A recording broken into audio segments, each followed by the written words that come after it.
어제 요 가까운 시골에는 눈이 많이 와가지고 한겨울과 같은 그런 상황이 펼쳐졌다고 그래요. 강원도 쪽에도 눈이 많이 왔다고 그럽니다. 특별히 건강을 주의하시길 바랍니다. 여러분들에게 하나님께서 특별한 건강의 복을 주시기를 축복합니다. 옆에 계신 분들하고 인사를 좀 나누시길 바랍니다. 사랑합니다. 축복합니다. 하나님께서 여러분들이 축복의 인사를 나눈 대로 복을 주실 줄로 믿습니다. 오늘은 부활의 증인들에 대한 말씀을 좀 드리려고 그래요. 오늘은 부활 지난 주일이 두 번째입니다. 지난 주일이 부활 첫 번째 주일이고 오늘이 두 번째 주일인데 오늘도 부활의 증인에 대한 말씀을 좀 나누려고 그렇게 생각합니다. 예수님이 십자가에서 돌아가셨어요. 그런데 그 예수님이 십자가에 돌아가신 것을 생각하면 너무 억울하잖아요. 왜냐하면 거짓 증인들을 세워가지고 막 죄를 뒤집어 씌우잖아요. 없는 것을 있는 것처럼 그렇게 하고 그것을 억지로 법에다 적용해서 종교법에다가 사형에 해당하는 죄 이렇게 하고 판결을 내렸어요. 유대인들이 사형 판결을 해도 사형 집행은 안 돼요. 반드시 로마의 재가를 받아야 되기 때문에 빌라도 총독의 그 판결이 있어야 됩니다. 그렇게 해서 빌라도에게 압력을 넣어가지고 예수님을 십자가에 강제로 못 박아 죽게 하는 그런 일을 했어요. 그런데 예수님께서 십자가에 달려 돌아가시면서 하시는 말씀을 들어보면 엘리 엘리 라마 사박다니 이렇게 하시면서 예수님께서 이제 운명을 하셨는데요. 그 말씀은 나의 하나님 어찌하여 나를 버리십니까? 그런 뜻이잖아요. 사람들에게는 가짜 증인을 세우고 죄를 만들어 뒤집어 세우고 정치적으로 압력을 넣어가지고 십자가에 달려 죽게 억울한 판결을 받게 하시고 또 예수님이 십자가에 달려 돌아가실 때에는 예수님께서 하나님 어째서 나를 버리십니까? 그 하나님께로부터까지 버림을 받는 이러한 어쩌면 참 이 비참한 그런 죽음을 죽으신 분이 예수님이다 이렇게 생각을 하지 않을 수가 없어요. 그런데 우리는 그 예수님을 지금 믿는다 말이죠. 우리가 그렇게 억울하게 돌아가시고 억울하게 죄를 뒤집어 쓰고 그렇게 돌아가셨는데 그런데 우리는 그 예수님을 믿는 것이거든요. 그런데 우리가 이 예수님을 믿는 믿음이 정말로 그분이 그렇게 했는데도 불구하고 그분이 우리의 구세주다 이렇게 믿어져서 믿는다면 그건 정말로 바른 신앙과 믿음이 되는 것이겠지만 그렇지 않고 다른 생각들을 하고 그 부분은 그냥 이렇게 대충 덮어두고 그렇게 신앙생활을 한다면 이 신앙은 좀 생각해 봐야 될 신앙이 아닌가 그런 생각을 해봅니다. 그리고 난 뒤에 예수님께서 부활을 하셨어요. 이제 예수님 부활하셨다. 부활하신 예수님이 여러 군데 보이셔서 500여 형제들에게도 보이시고 그렇게 하면 40일 동안 많은 사람에게 부활의 모습을 예수님께서 보여주셨잖아요. 그런데 그렇지만 사람들이 죽은 예수님이 다시 살아났다 하는 이 말씀을 정말로 어느 정도 받아들이고 믿을 것인가? 정말로 예수님이 부활하셨다. 예수님 정말 부활하셨어. 이렇게 정말로 믿고 받아들일 것인가? 아니면 그냥 대충 넘어가지. 아니라고 할 수는 없으니까 그냥 믿습니다. 이렇게 하고 넘어가는 정도인지 오늘 우리가 우리의 신앙을 좀 이렇게 생각해 볼 필요가 있다 그런 얘기입니다. 그런데 예수님이 이렇게 억울하게 돌아가시고 부활을 하셨는데 명확하지도 않고 그럼에도 불구하고 성경 전체를 보면 예수님의 십자가와 부활이 성경 전체의 중심이에요. 그리고 초대 예루살렘 교회 성도들의 삶을 보면 신앙의 모습을 보면 이 예수 그리스도의 십자가와 부활이 그들의 신앙 전부였어요. 그걸 빼면 신앙이 아무것도 없었단 말이죠. 오늘 우리는 왜 이런 신앙들이 그들의 신앙이었을까? 또 우리는 신앙이 그들의 신앙과 비교했을 때 어떤 신앙의 모습이 되고 있는가라고 하는 것을 한번 살펴보지 않아야 되겠느냐, 그런 말씀이죠. 그래서 오늘 우리가 오늘 가지고 있는 신앙은 성경의 중심 사상에 있는 십자가, 부활, 이것이 우리의 신앙이고, 또 그리고 초대교회 그 성도들이 가졌던 신앙의 전체적인 삶이 십자가와 부활이었다면 오늘 우리의 신앙도 그런 신앙과 믿음으로 가야 될 것인데, 그러면 내가 그쪽으로 가고 있는가? 아니면 그 생활과는 전혀 반대 방향으로 내 신앙과 믿음이 지금 가고 있는 것은 아닌가 하고 살펴봐야 되지 않겠느냐, 그런 말씀이에요. 그래서 오늘 우리가 이제 부활절 두 번째 주일을 맞이하면서 우리의 부활신앙, 우리가 가져야 될 참된 신앙은 도대체 어떤 것이었는가를 한번 생각해 보면서 이제 오늘 부활의 증인들의 모습을 이제 말씀 가운데서 조금은 살펴보려고 그렇게 합니다. 오늘 읽었던 본문 사도행전 2장 22절로 32절 말씀은 예수님께서 부활하시고 난 뒤에 예수님이 40일 동안 많은 사람들에게 부활의 모습을 보이시고 난 뒤에 예수님이 하늘로 성천하셨어요. 성천하시면서 하시는 말씀이 너희는 예루살렘을 떠나지 말고 아버지 약속한 바 성령을 기다리라. 너희는 몇 날이 못되어 성령을 받는데 그 성령이 임하시면 너희가 권능을 받고 너희가 사마리아 땅 끝까지로 나의 증인 될 것이다. 이렇게 말씀하셨어요. 그들이 그 말씀을 믿고 그들이 성전에 모여서 열심히 기도했어요. 그랬더니 오순절 날에 하늘로부터 급하고 강한 바람 소리와 함께 불같은 성령이 임하시고 그 불같은 성령이 쫙 갈라져서 혀 모양으로 나타나서 120명의 성도들 머리에 임하게 되는데 사도들에게도 동일하게 임했습니다. 이러고 난 뒤에 그들이 성령 충만하고 나니까 모습이 바뀌어졌잖아요. 전엔 두려워서 문을 닫고 잠그고 숨어 있다가 이제는 나가서 예루살렘 거리에서 증인의 역할을 하게 돼요. 그러면서 오늘 본 말씀 사도행전 2장 22절로 32절 말씀은 그 성령 충만 받은 베드로가 예루살렘 거리에 나가가지고 처음으로 설교한 설교 내용입니다. 그 설교 내용이 뭐냐 하면 앞서도 잠깐 언급을 했습니다. 그런데 그 설교 내용을 보면 바로 이런 것이었습니다. 십자가의 사건과 부활의 사건, 이것은 기독교의 중심 사상이에요.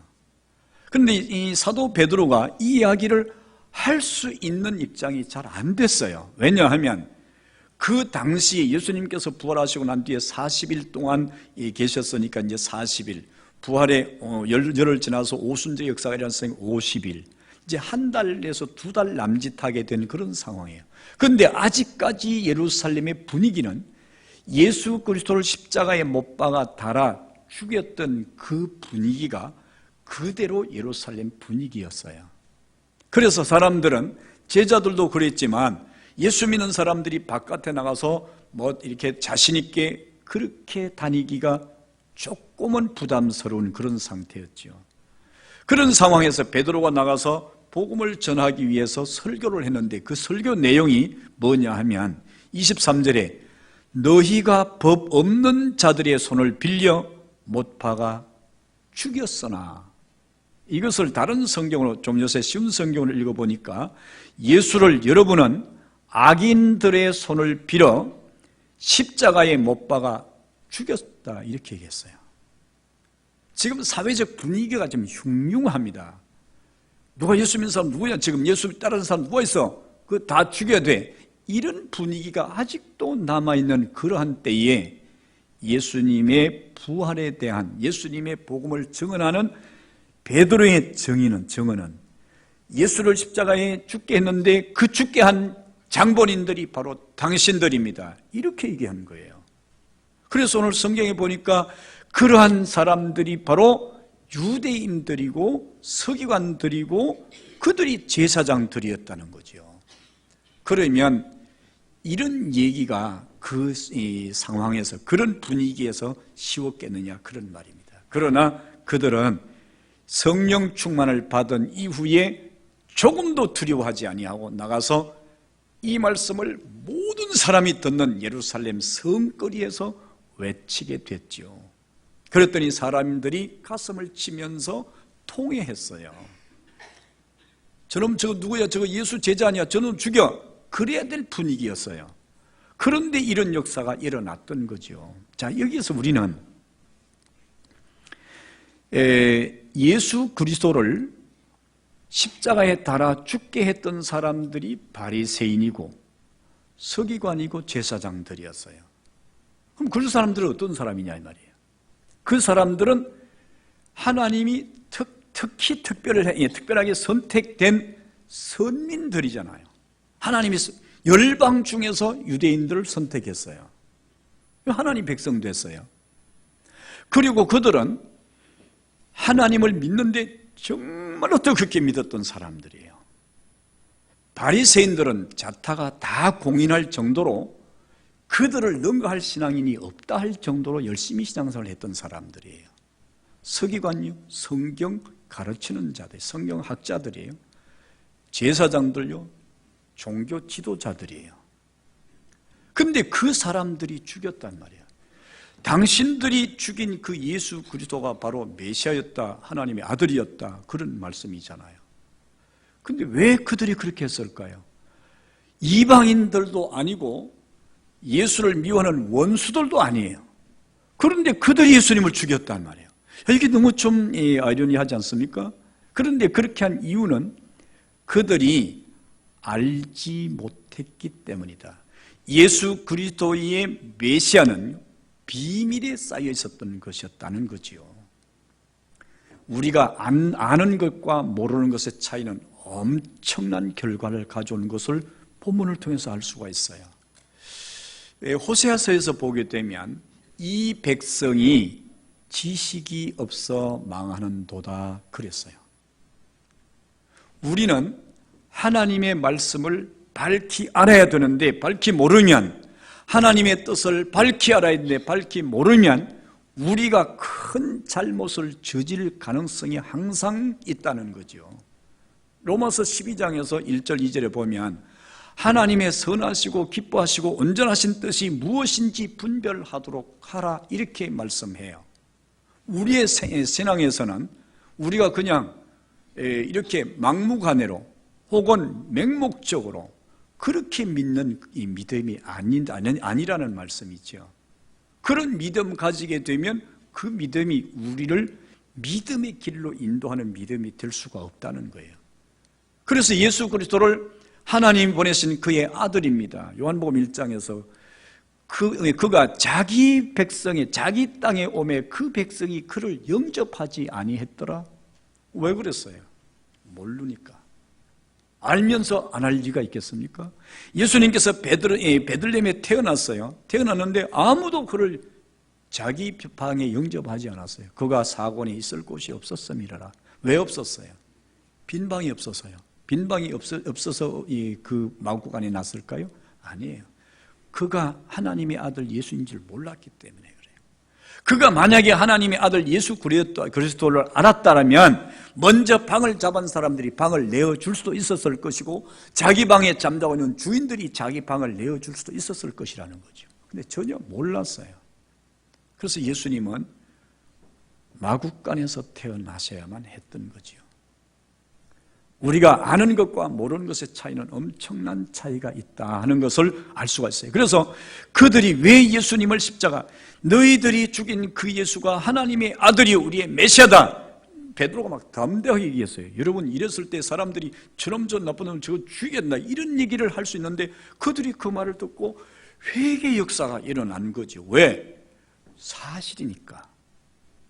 그래서 예수님은 이스라엘 민족을 위해서 이 땅에 오셨고 인류를 위해서 오셨음에도 불구하고 그들의 손에 의해서 죄수로 그렇게 죄를 다 짊어지시고 십자가에 달리는 그런 고난의 길을 가실 수밖에 없었다, 그런 말씀이죠. 그런데 오늘 우리가 이러한 사실을 우리가 밝히 알아야 되는데 밝히 모르면 그 시대에 가장 신앙이 좋았다고 하던 바리새인 그들, 성경을 가장 많이 알고 성경을 가르치고 있었던 서기관들, 종교에서 최고의 지위를 가지고 있었던 제사장들, 그런 사람들에 의해서 예수님은 죽임을 당했어요.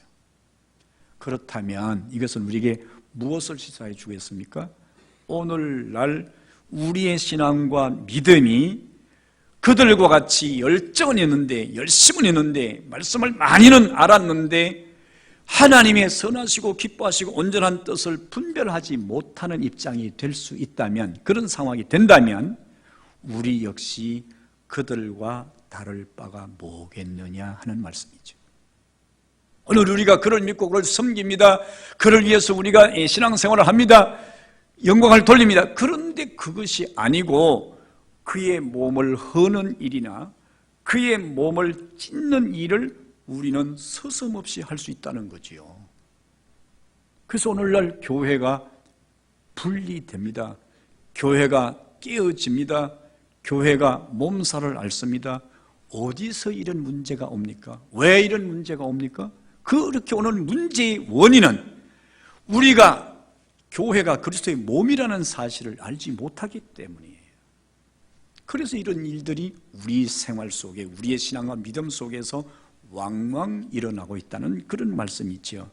오늘 우리는 예수 그리스도가 십자가에 달리셔야 하고, 그가 달리셔야 우리의 죄 사함을 받게 되고 그로 말미암아 우리가 의롭다는 칭의를 얻게 된다는 이 사실이 명확하게, 아주 확실하게 믿어져야 됩니다. 그래서 이 사실은 어느 때나 어느 시대나 항상 성경의 중심 사상이고 이것이 바로 복음이었다는 것을 기억하셔야 돼요. 두 번째는 그들이 전한 것이 뭐냐 하면, 베드로가 전한 것이 뭐냐 하면 예수 그리스도의 부활 사건입니다. 24절에 하나님께서 그를 사망의 고통에서 풀어 살리셨으니 이는 그가 사망에 매어 있을 수 없습니다. 이 말씀은 시편 16장 8절 말씀을 인용한 말씀인데요. 이 말씀을 보면 이 예수를 하나님이 살리셨다. 예수를 하나님이 살리셨다는 거예요. 여러분, 이 사실이 좀 믿어지나요? 예수님이 살아났다는 사실이요? 그러면 여러분들이 그러면요, 이렇게 대답을 해요. 근데 좀 깊숙이 들어서 정말로 예수님이 사셨습니까? 예수님의 사랑을 어떻게 믿을 수 있습니까? 이렇게 물어보면 글쎄요, 죽은 사람이 살아나는 일도 있나요? 이렇게 대답할 수도 있어요. 왜 그러냐 하면 사람은 죽었다가 다시 살아날 수 있는 존재가 아니기 때문이에요. 그래서 사람을 일생이라고 하죠. 일생. 죽으면 끝이야. 죽었다가 다시 살아나서 이 생을 사는 법이 없어요. 그런데 성경은 예수 그리스도가 죽었다가 살아나셨다 그런단 말이에요. 베드로는 지금 나가서 외치면서 설교하는 것이 예수 그리스도께서 부활하셨다. 이것은 하나님이 그를 살리셨습니다. 이렇게 외쳤어요. 이게 어떻게 사람들에게 믿을 수 있는 그런 이야기가 될 수가 있고 사람들이 그것을 이해할 수 있는 그런 일이 될 수 있겠느냐, 그런 말씀입니다. 사람들은 이 부활 사건을 너무 쉽게 받아들일 수도 있다, 이런 생각을 해봐요. 왜 그러냐 하면 이 죽었다가 산다는 것은 이게 어떤 의미와 같으냐 하면요, 예를 든다면 저 비가산에서 이제 요즘 3일이나 비가 연속하는데 비가 내려가지고 흘러서 개울을 이루고 개울에서 시내에서 강에서 바다를 향해서 내려갔던 물이 다시 돌아가서 저 산에 그 물이 거꾸로 해서 거기 다시 돌아갔다, 그런 말과 같아요. 여러분, 이게 가능한 일이겠습니까? 물은 낮은 곳으로 흘러요. 그런데 그 낮은 물로 흘렀던 물이 다시 역행해가지고 다시 뜬 곳으로 돌아갔다, 이런 얘기를 하면요, 사람들이 이거 말도 안 되는 얘기 하지도 마라. 진짜야? 이 사람 미쳤나 이거? 진짜라니까. 이 사람이 치매 왔는 모양이었어요 벌써. 이런 쪽으로 사람들이 생각할 수밖에 없어요. 왜? 그건 사실이 아니니까. 그것이 그렇게 될 수 있는 사건이 아니기 때문이에요. 그런데 예수님이 살아나셨다, 부활하셨다, 그 말은 우리가 세상적인 지혜나 지식이나 우리가 살아왔던 경험에 의해서는 절대로 있을 수 없는 일이에요. 사람이 어떻게 죽었다가 살아납니까? 그런데 우리는 그것을 그냥 사람 예수님 부활하셨습니다. 아멘. 물론 믿어야 되죠. 그걸 안 믿으면 우리는 그 신앙 아니잖아요. 그런데 이것을 정말로 믿어서 그걸 그렇게 믿는지 아니면 믿을 수 없는 일이니까 그냥 믿는 척 하는 건지 이걸 우리가 분명히 해야 된단 말이에요. 그래서 오늘 우리는 성경에 이게 복음서에 보게 되면 나인성 과부의 아들 마리아 마르다의 오라빈 나사로 그렇게 하고 회당장인 그 야이로의 딸이 죽었다가 살아나고 그렇게 해서 죽었다가 살아난 사건이 성경에 많이 있어요. 그렇다면 여러분들 그럼 그 사람들도 부활한 거냐? 그 사람들이 부활한 거냐? 그 사람들 부활했습니까? 여러분들이 그 사람들을 뭐라고 부릅니까? 나사로 부활했습니다. 나인성 과부들이 부활했습니다. 그렇게 말합니까? 그렇게 말하지 않아요. 왜 그렇게 말하지 않습니까? 왜 그렇게 말하지 않습니까? 그거는 나사로나 나인성 과부의 아들이 살아났지만 그 사람이 죽지 않고 계속 산다고 하는 보장이 없습니다. 그는 그가 죽는다는 사실에 대해서 누구도 이의를 제기하지 않습니다. 그러잖아요.